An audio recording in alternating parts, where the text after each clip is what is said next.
हरे कृष्णा। नमस्कार दोस्तों, आप समस्त श्रोतागण का आपके YouTube चैनल जीवन अमृत पर हार्दिक अभिनंदन है। आज की वीडियो में आप रसपान करेंगे कार्तिक महात्म कथा का 29वां अध्याय।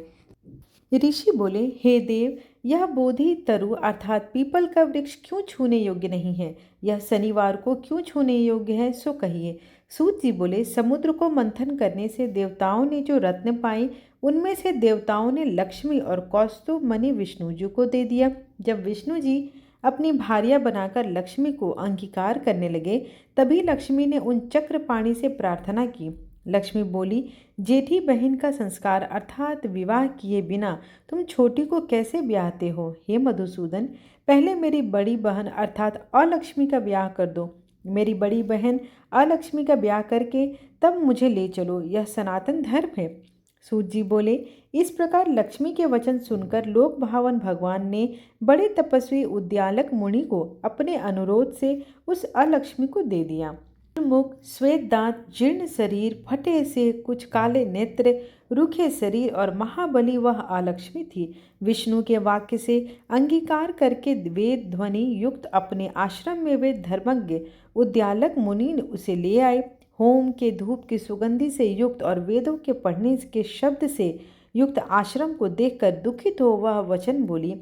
ज्येष्ठा बोली, वेद ध्वनि युक्त यह आवास मेरे योग्य नहीं है। हे महाराज, मैं यहाँ नहीं रह सकती, अन्यत्र कहीं ले चलें। उद्यालक बोले, हे कांते, तू यहाँ क्यों नहीं रहोगी? तेरा यही निश्चय है तो तेरे योग्य कौन सा स्थान है, सो मुझे बतलाओ। ज्येष्ठा बोली, जहाँ वेद की ध्वनि होती है और अभ्यागतों का पूजन होता है तथा यज्ञ दान आदि होते हैं, वहाँ मैं वास नहीं कर सकती। जहाँ स्त्री और पुरुष परस्पर प्रीति से रहते हैं, वहाँ पितृ तथा देवताओं का पूजन होता है, वहाँ भी मैं नहीं रह सकती। जहाँ उद्यम करने वाले, नीति में चतुर, मधुर बोलने वाले और गुरु पूजा करने वाले मनुष्य हैं, वहाँ भी मैं नहीं रह सकती।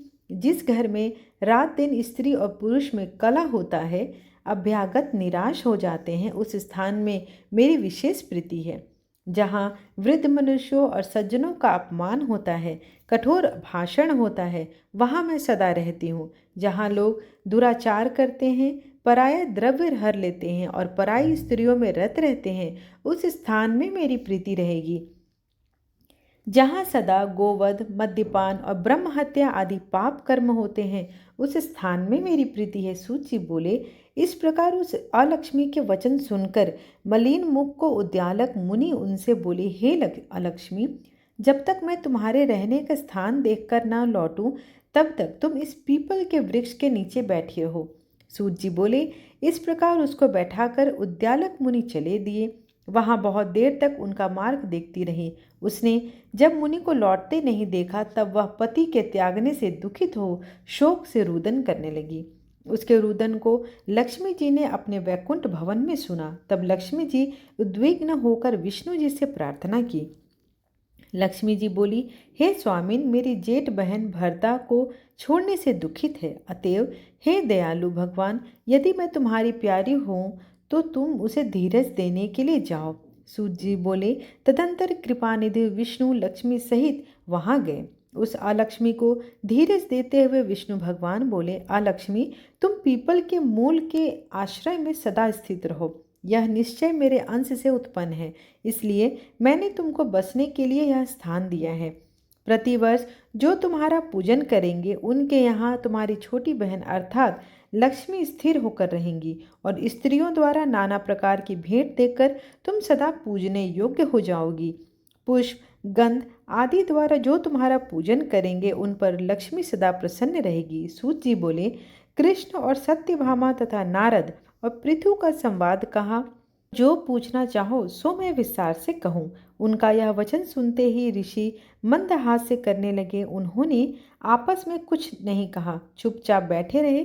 फिर शांत मन हो सबके सब वदीर वन के दर्शन को चले गए। जो प्राणी इस कथा सुनेगा, इस श्रेष्ठ मनुष्यों को सुनाएगा, वह सब पापों से छूट जाएगा और भगवान विष्णु की सायुज्य मुक्ति को प्राप्त होगा। इस प्रकार कार्तिक महात्म्य कथा का 29वां अध्याय यहीं पर समाप्त हुआ। जो लोग कार्तिक महात्म्य का व्रत पारण किए हैं, कार्तिक मास व्रत का उद्यापन करना चाहते हैं तो कार्तिक शुक्ल चतुर्दशी को प्रातःकाल नदी आदि में स्नान कर तथा नित्य कर्म समाप्त कर तुलसी जी के समीप 4 द्वारों का एक मंडप बनावे और पूर्व द्वार के प्रारंभ कर क्रमशः मृतिका के बने 4 द्वारपालों को उन दरवाजों पर स्थापित करें, जिनका नाम क्रमशः सील, सुशील, जय और विजय है। इसके बाद तुलसी के जड़ के समीप एक वेदी बनावे और उस वेदी पर सर्वथा भद्र चक्र बनावे। तत्पश्चात वेदी के पश्चिम भाग में पूर्व की ओर मुख करके बैठ जाएं और संकल्प कर आचार्य आदि का वरण करें। तत्पश्चात सर्वतोभद्र के ऊपर ब्रह्मादि देवताओं का पूजन कर वहां स्थापित ताम्र कलश के ऊपर सुवर्ण की बनी लक्ष्मी जी सहित विष्णु जी की मूर्ति को स्थापित करें। ओम इदम विष्णु रीति इस मंत्र से आवाहन कर पुरुष सुक्त द्वारा षोडशोपचार से पूजन करें। चारों ओर परलोक तथा द्वारपालिकादों का भी पूजन करें। उसके बाद उत्सव करें, जागरण करें और पूर्णिमा को प्रातः स्नान आदि से पवित्र हो शीघ्र अग्नि की स्थापना कर आज्य भाग के बाद अतो देवा तथा ओम इदम विष्णु वीर इन दोनों मंत्रों द्वारा तिल, घी और पायस से विष्णु जी के लिए 108 आहुतियाँ दें। इसके बाद सर्वतोभद्र के सभी देवताओं के लिए एक एक घी की आहुति देकर होम समाप्त कर अर्थात पूर्णाहुति करें। तत्पश्चात निमंत्रित सप्तनेक 31 ब्राह्मणों को बुलाएं। फिर वस्त्र अलंकार के साथ उन्हें निमंत्रित दें, उन्हें भोजन कराएं। तत्पश्चात उन्हें द्रव्य दें। आप लोगों के प्रसाद से मेरा कल्याण हो, ऐसी प्रार्थना करें। इस कार्तिक मास व्रत से मेरे 7 जन्मों के किए गए सभी पाप नष्ट हो जाएं और मुझे चिरजीवनी वर संतति प्राप्त हो जो चिरकाल तक स्थिर रहे।